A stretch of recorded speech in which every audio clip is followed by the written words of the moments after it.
አራተኛው ኮከብ ሸርጣን ውሃ ነው። ኮከቡ ሐምሌ በ8 ቀን በምስራቅ በኩል ይወጣል። ዕድሜው 78 ዓመት ነው። ቁመቱ መካከለኛ ነው። በጫንቃው ምልክት አለው። ብዙ ይወልዳል። ሾተ ላይ ይገድላቸዋል። በ40 ዓመቱ ጋኔን ያስፈራዋል። ራሆል መቀረስ የሚባል ነው። ማይሰራ አጋንንት በፊቆ ብራና ጽፎ ይያዝ። ወረተኛ ነው። ዘመድ አይወደውም። ቶሎ ይጣላል። ሴት ትወደዋለች። ንብ ይሆንለታል። በተወለደ በ12 ዓመቱ ሕማም ይታመማል። ያለፈ እንደሆነ በ49 ዓመቱ መድኃኒት ያስፈራዋል። ይህንም ያለፈ እንደሆነ 78 ዓመታት ይኖራል።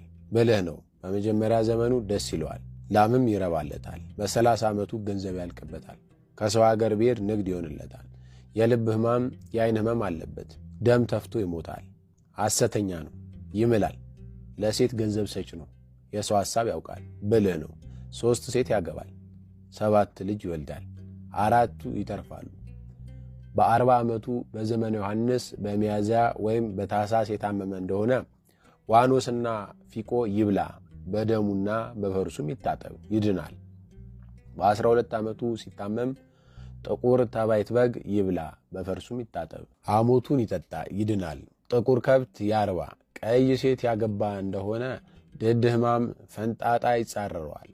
አንድ ዓይኑን ውሃ ያፈሳል፣ ግራ እግሩን ያመዋል። ማክሰኞ ቀን አይታገም፣ ደም አያውጣ፣ ኮሶ አይጠጣ። በዚህም ምክንያት ያድርበታል። በቃለ እግዚአብሔር ይድናል፣ ዘመዱን ይወርሳል። በሚያዝያ እሁድ ዕለት የታመመ እንደሆነ ዝግባና የፍየል ሥጋ በደሙ በፈርሱ ይታጠብ፣ በጥቁር ፍየል ነው። ሐሞቱን ይቀባ። ከአዲስ ሴት ጋር ሲተኛ ብልቱን ታሳፍረዋለች። ዘማዊ ነው። በዱር ከሴት መተኛት ይወዳል። በዚህ የተነሳ ከክፉ ደዌ ይወድቃል። የነገሩትንም አይሰማም። በልቡ ሰካር ነው። ጥቁር ከብት ይረባለታል። በልቡ ጋኔን ይገባል። ዕድሜው ይሞላል። ደም ተፍቶ ይሞታል። በእግረ አጋንንት ይመታል። እየገባ ይቆረጥመዋል። ቶሎ ይተዋል።